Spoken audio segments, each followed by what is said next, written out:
खुदावंद यीशु मसीह जो कि हमारा अच्छा चरवाहा है, उसी के नाम में आपकी सलामती हो।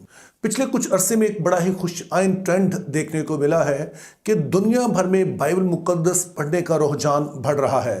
ताहम ये भी देखने में आ रहा है कि लोग रवायती अंदाज में बाइबल मुकद्दस पढ़ने की बजाय, यानी कि बजाय इसके कि वो किताबी शक्ल में जो हमारे पास बाइबल्स मौजूद होती हैं, जिनको हम हार्ड कवर कहते हैं, कि इसमें से लोग पढ़ने की बजाय वो ऑनलाइन बाइबल पढ़ना पसंद कर रहे हैं। चूंकि बहुत सारे ऐसे बाइबल ऐप्स मुतारिफ करवा दिए गए कि जहां पर सिर्फ एक ही वर्जन अवेलेबल नहीं है बल्कि मुख्तलिफ तराजम मौजूद हैं, तो इसलिए लोग इन बाइबल ऐप्स की तरफ रुजू कर रहे हैं।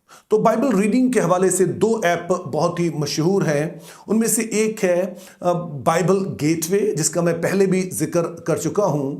इसमें ना सिर्फ बहुत सारे इंग्लिश तराजम मौजूद हैं बल्कि और भी कई जुबानों में वहां पर आपको बाइबल मुकद्दस मिल जाती है। तो इस वाले बाइबल ऐप पर हर साल एक रिपोर्ट शाया की जाती है जिसमें यह बात बताई जाती है कि इस साल में लोगों ने किस आयत पर सबसे ज्यादा गौर किया या किस वाली आयत को सबसे ज्यादा सर्च किया।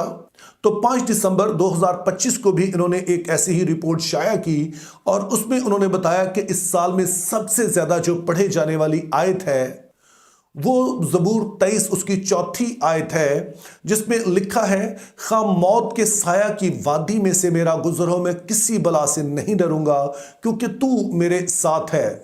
इसी तरह से एक दूसरा बाइबल ऐप है जिसका नाम यू वर्जन है। वहां पर भी बहुत सारे बाइबल मुकद्दस के तराजम मौजूद हैं। तो उन्होंने भी अपनी एक रिसर्च शाया की जिसमें उन्होंने बताया कि 2025 में इस वाली ऐप पर सबसे ज्यादा पढ़े जाने वाली, सबसे ज्यादा सर्च की जाने वाली आयत कौन सी है। और इन्होंने जो आयत बताई है वो यशायाह 41 बाब उसकी 10वीं आयत है, जिसमें कुछ यूं लिखा है, तू मत डर क्योंकि मैं तेरे साथ हूं, हरासा ना हो क्योंकि मैं तेरा खुदा हूं।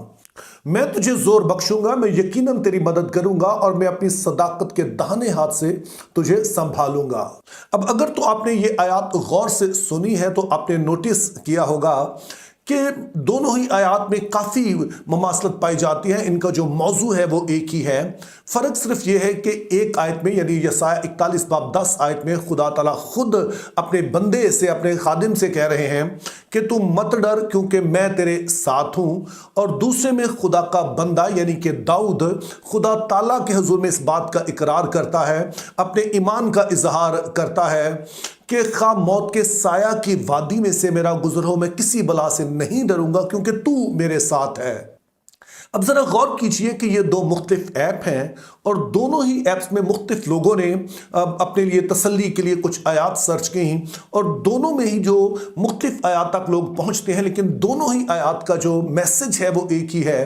तो इससे हम अंदाजा लगा सकते हैं कि ये आयात किस कदर अहम है, इनके पीछे जो छुपा हुआ पैगाम है वो किस कदर अहम है और यकीनी तौर पर ये लोगों के लिए तसल्ली का बायस होंगी। तो आज हम इन दोनों आयात को मिलाकर पढ़ेंगे और इसके पीछे जो छुपा पैगाम है, मेरा यकीन है कि वो हम सभी के लिए दलेरी का बायस होगा। तो पहली चीज जो इन आयात में हम एक नोट करते हैं वो है मौत की वादी। अब ये एक इस्तारा है, इसको आप एक तशबीह कह सकते हैं, मेटाफोर कह सकते हैं। और इससे मुराद है इस तरह की सूरत हाल कि जब आपको बड़ा सवेयर किस्म का खतरा महसूस हो। यानी फर्ज कीजिए कि कोई एक वादी है, उसमें से कोई शख्स गुजर रहा है और वहां पर मौत का साया है, यानी कि वहां पर मौत सामने आकर तो अभी खड़ी नहीं हुई है लेकिन उसे महसूस किया जा सकता है। तो इसी तरह की सूरत हाल हमें आम जिंदगी में भी देखने को मिलती है कि जब कई दफ़ा हम ऐसे खतरात का शिकार हो जाते हैं, शायद वो उसका ताल्लुक हमारे फाइनेंसेस से हो, शायद हमारे ताल्लुकात से हो, शायद हमारे मुस्तकबिल से हो, शायद हमारे ख़ानदान से हो, वो किसी भी तरह के ऐसे खतरात हो सकते हैं जो कि हमारे आसपास आकर खड़े हो जाते हैं।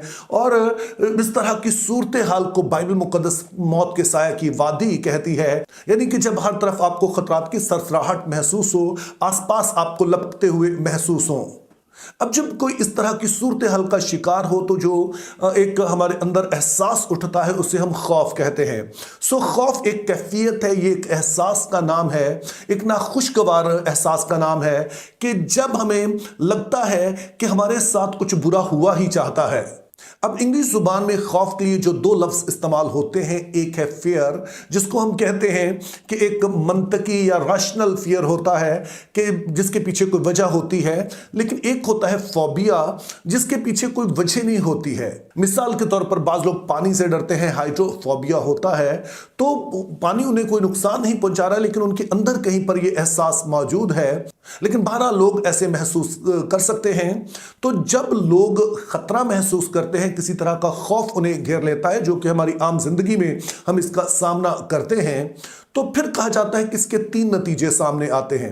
इंग्लिश में इन्हें 3F कहा जाता है, यानी कि ऐसे अल्फाज हैं जो कि F से शुरू होते हैं। तो उनमें से पहला जो इसका नतीजा निकलता है जब कोई खौफजदा हो जाता है वो है फ्रीज, यानी मुंजमद हो जाना, साकिन हो जाना, हिलजुल ना पाना। अब शायद आपने खुद भी इसका तजर्बा किया हो या लोगों को आपने देखा हो कि जब जिंदगी में कुछ ऐसी मुश्किल सूरत हाल आती है तो कुछ लोग होते हैं जो बजाय इसके कि इस मुश्किल में से निकलने की कोशिश करें या कुछ इसका कोई उपाय करें, वो बिल्कुल मुंजमद हो जाते हैं, वो उन्हें समझ नहीं आती है क्या करना है, जिसके नतीजे में फिर वो अपने आप को हालात के रहमो करम पर छोड़ देते हैं।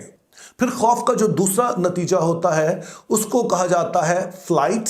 इसका मतलब होता है कि भाग जाना, यानी कि वो लोग जो खौफजदा होते हैं उनमें से बास ऐसे होते हैं कि हालात का सामना करने की बजाय, उस खतरे का सामना करने की बजाय वो बेहतर समझते हैं कि इससे फरार हासिल किया जाए। ऐसे लोग आपको आसपास मिल जाएंगे। तो ये लोग अपनी सिचुएशन को सॉल्व करने की बजाय ये फिर मुख्तलिफ चीज़ों में पनाह ढूंढते हैं। मिसाल के तौर पर बाज़ लोग होते हैं जो कि नशे की तरफ चले जाते हैं, वो अपने आप को इस सारी सूरत हाल से अलग करने के लिए, इससे छुटकारा पाने के लिए, फरार पाने के लिए नशा वगैरह करते हैं और कुछ इंतहाई कदम उठा लेते हैं और खुदकुशी कर लेते हैं। तो इसको हम कहते हैं फ्लाइट, यानी कि हालात का सामना करने की बजाय उसके सामने से भाग जाना। और फिर खौफ का जो तीसरा नतीजा हो सकता है वो है फाइट, यानी कि बाज़ लोग जब इस तरह की सूरत हाल का शिकार होते हैं, जब हर तरफ उन्हें खतरात नजर आते हैं, तो फिर वो फ्रीज होने की बजाय या फ्लाइट करने की बजाय, भागने की बजाय वो फाइट करना, लड़ना पसंद करते हैं। लेकिन ये हर कोई कर नहीं सकता है। अब आप सोचिए कि इन तीनों में से कौन सा शख्स है जो कि अपने इन हालात से निकल सकता है? वो जो कि फ्रीज हो गया है, वो जिसने फ्लाइट पकड़ी है, या फिर वो जो फाइट कर रहा है? तो जाहिर है हमारा जवाब होगा कि जो फाइट कर रहा है। लेकिन ये उन लोगों के साथ होता है जिनको ये एहसास हो कि हम लड़ सकते हैं। लेकिन जब खतरा हमारे सामने हो तो आमतौर पर हमें अपनी कुव्वत कम महसूस होती है। लेकिन जो खुदा के लोग होते हैं, जिनका खुदा के साथ रिश्ता होता है, जो खुदा की हजूरी का तजुर्बा रखते हैं, जो समझते हैं कि खुदा हमारे साथ है, तो अगरचे कि हमारी कुव्वत कम पड़ जाए, लेकिन खुदा की कुदरत जब हमारे साथ होगी, वो हमारे साथ होगा, तो फिर यकीनी तौर पर हम मौत के इस साया की वादी में से गुजर जाएंगे। और यही सबब है कि एक हकीकी ईमानदार की पहचान ये होती है कि जब वो मुख्तलिफ तरह के सूरत हाल का शिकार हो तो वो अपने आप को जांचता है। वो देखता है कि क्या खुदा के साथ मेरा रिश्ता दुरुस्त है कि नहीं है।